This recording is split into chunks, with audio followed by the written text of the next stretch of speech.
Just 12 months on, well, for more on the state of Ukraine now compared with when the Maidan movement began. Let's get some thoughts from Marcus Papadopoulos, publisher and editor of Politics First and a Russia and Balkans expert. Hi there, saying what a horrendous difference 12 months has made. So many bright hopes for Euromaidan.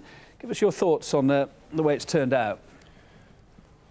Well, 1 year on, what's very clear to the whole world is that Ukraine has joined the infamous club of countries which have become devastated and crippled because of Western interference. Ukraine today in 2014 is devastated economically and politically. It is divided, and large sections of its population are now being targeted by the authorities in Kiev.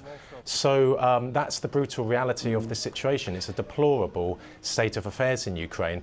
But if we take what the objectives were of the people who were protesting on the Maidan, I think we can say they've been achieved. They wanted to see a democratically elected leader overthrown. They've done that.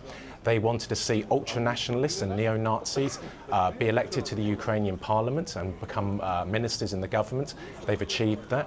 They wanted to see relations with Russia severely affected. They've done that. And they've achieved their goal of orientating Ukraine firmly towards the United States and the European Union. Now, for any level-headed, rational person, they're obnoxious goals, but those people in Kiev, they have achieved them. What about the comments we heard just now from the French Foreign Minister saying Ukraine isn't really wanted within the EU? That must be a blow for a lot of people in Ukraine to hear him say that. I wouldn't pay too much attention to what politicians say publicly. Certainly the French Foreign Minister, he's probably trying to calm the situation down. But, you know, actions speak louder than words. The reality is that the United States and the European Union organised, encouraged and supported those protests in Kiev last year. And why did they do that? Because ever since Ukraine became an independent country, Washington and Brussels has been trying to bring Ukraine into the West's orbit in order to weaken Russia in Europe and thereby in the world. So that's the long-term goal of the European Union. It is for Ukraine to become a member of the Union and eventually to become a member of NATO. But of course, between now and then, politicians in Brussels have got to try and calm the situation down.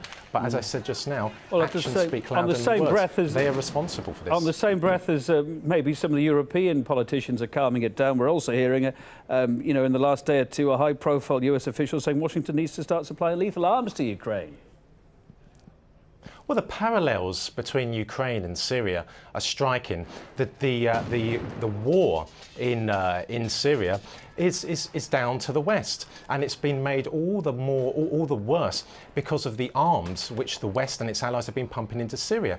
Now, in Ukraine, there is a civil war that is still raging in the east of the country. People are still dying on a daily basis. And the Americans want to pour more weapons into that country. That is absolutely outrageous. It's intolerable that a country in the 21st century can be behaving like that. But nonetheless, for the Americans, it's a logical thing to do because they're trying to cement the pro-Western government in Kiev firmly so that Ukraine will one day join the fold of the West. Marcus, thanks for your thoughts. Marcus Papadopoulos, publisher and editor of Politics First and Russia and Balkans expert. Thank you.